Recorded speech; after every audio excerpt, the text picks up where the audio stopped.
O ano de 2013 chega como se fosse uma bomba pro Palmeiras, né? A gente lembra que o time tinha caído em 2002 pela segunda vez, a gente era piada pra todo mundo, né? E o que acontece é que quando começa, por exemplo, de novo o campeonato, quando começa o ano, a gente não tinha muita certeza, né? Porque o time tava muito ruim.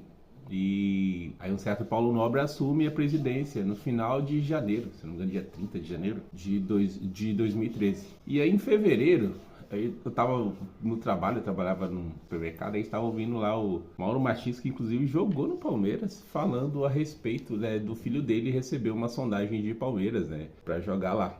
Foi até aquele ano que o Palmeiras fez aquele pacotão, todo mundo ficou muito louco com o Palmeiras, porque eles queriam trocar o Barcos por um monte de jogador, porque não tinha como primeiro pagar o salário do Barcos, que o time estava bem falido mesmo, e outra coisa que também, né, naquela altura do campeonato, o Palmeiras ele era um time bastante complicado mesmo. E aí, numa dessas possibilidades, o Palmeiras faz o quê? Queria trocar o Barcos, que até então o Pirata era um dos grandes jogadores do Palmeiras naquela época. O Barcos era um dos grandes jogadores do Palmeiras naquela época, e aí queria trocar ele por mais jogadores, até mesmo por questão de elenco e tudo mais. E aí surge essa possibilidade de trocar o Barcos no Marcelo Moreno, que até então jogava no Grêmio. Mas aí o senhor Mauro Martins solta a pérola, né? Eu vou até deixar o áudio para vocês aqui. Não, seria um absurdo, o Palmeiras nem classificado tá. E o senhor teme que, caso ele jogue até a Série B do Brasileiro, ele também possa perder espaço na seleção boliviana? É claro, meu amigo. O que ele tem que jogar é numa equipe mais grande que o Grêmio, e não uma equipe menor que o Grêmio. Eu fui jogador de futebol de 16 anos. E eu não tenho essa ideia de que meu filho baixe. Meu filho tem que subir. O Flamengo estava louco atrás dele. Agora está o Palmeiras louco atrás dele. É tudo equipe fracassada. É uma equipe de segunda divisão, de terceira divisão. Não está com nada, não tem dinheiro, não tem jogador.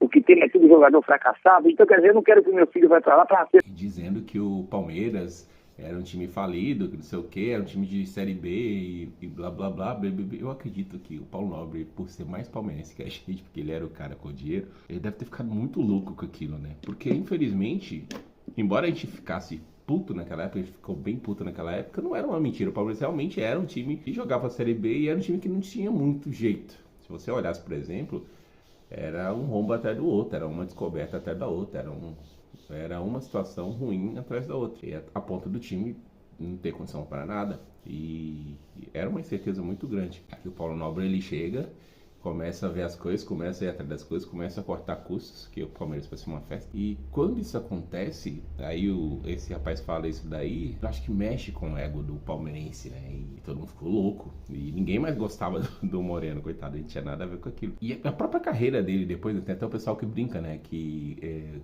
existe uma pseudo-maldição com o Palmeiras, porque uma vez você fala mal alguma coisa com o Palmeiras, não vai. O Kardec que pode dizer isso melhor que a gente, né? Mas não vai. Alguma coisa emperra ali. E enfim, o Paulo Nobre ele vai e senta, chega o Matos, e em 2014 a gente quase cai de novo. Então, 2013 sobe, 2014 quase cai de novo, vai salto naquele fatídico episódio. E aí 2015 começa. E 2015 com reformulação, já tinha dinheiro em caixa, o Allianz inaugura, e aí você vê que o Palmeiras ele começa a virar o que o Palmeiras é hoje. O embrião tava ali, talvez o embrião tava naquela, sabe quando daquele episódio em que alguém fala com você e fala assim, você não tem vergonha na cara? E cara, ali começou tudo. Então, até tem um episódio que o Marcelo Moreno depois pede desculpa pra se retratar, que é a opinião do pai dele e tal, não é a mesma opinião que a dele. Porém, já estava feito. E talvez aquele tenha sido o start, aquele tenha sido o botão. Aí o Paulo Nobre vai e pega o dinheiro do próprio bolso, empresta o dinheiro do próprio bolso. E com juros baixos, né? Muito baixos mesmo. E o Palmeiras consegue pagar, depois entra a Crefisa. E você vê que quando ele sai, o Gagliotti assume também e continua. A Leila, por exemplo, que está aí hoje, fazendo um baita de um trabalho.